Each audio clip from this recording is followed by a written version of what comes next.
Hello and welcome back to my kitchen.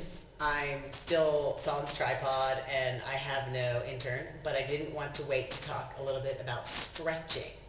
I've gotten a bunch of emails from people asking and saying that they didn't know you were supposed to stretch in between sets when you do weights, and a couple of you have asked about starting your workout off with stretching, if that's good to do, how you do it, those kinds of questions. First, never stretch cold. That seems to be something that changes within the fitness community, whether you can stretch cold or not. I'm always sticking to, and the current prevailing wisdom is that you want to warm up first with something. Running up and down your stairs, a little bit of cardio, jumping jacks, jump rope, anything to get your joints lubricated and your muscles warm. That way you won't injure yourself or tear a muscle when you stretch. So the stretching really isn't the beginning of the workout, it's immediately after you do a little bit of cardio to warm up.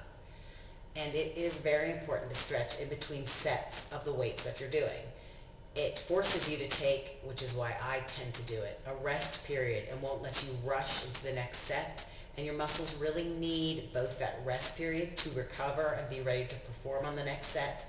But also, if you imagine when you're doing the weights, you're shortening the muscle and balling it up, you need to lengthen it back out before it's ready to work again.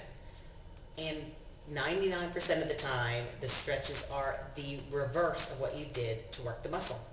If you bring the weights or the soup cans up to your shoulders to work the muscle, to stretch it, you want to bring away from your body. You can also stretch your bicep by bringing your arms behind you and lengthening it, and you can feel this muscle lengthen out. Think about the shoulder exercise we did for the side deltoid. To work it, you bring your arms away from your midsection. To stretch it, you bring your arms across your body. It stretches right through here. We worked the front part of the shoulder, bringing the weights in front of us, right here. You stretch it by bringing your arms behind you. You don't need to hold the stretch for the full 30 seconds. To hold it until you feel relief. You should never feel any pain, but you should feel a gentle pull. We also did the dips, and you can do the overhead extensions for your tricep or back of your arm. You're tightening this muscle when you work your triceps. You want to bring it behind you to stretch. This one isn't quite all that intuitive. Gently press on your elbow, and you should feel the stretch down the back of your arm.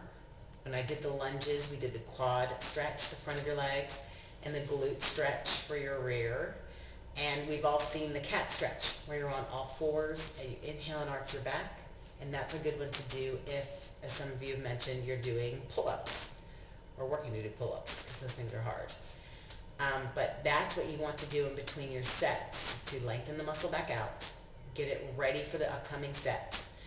And that's really it with regards to stretching. There are proper ways to stretch when you're bouncing and flailing, and these are the types of things that are usually done for more sport-specific activities, and I would definitely hire a personal trainer if you want to get into more of the assisted stretching or the more vigorous stretching. That's it. I hope you're still doing your weights, stretch in between sets. Be sure that your weights are hard enough and it's not time to increase the weight or go from soup cans to 3-pounders. I'll see you tomorrow for tips and trends.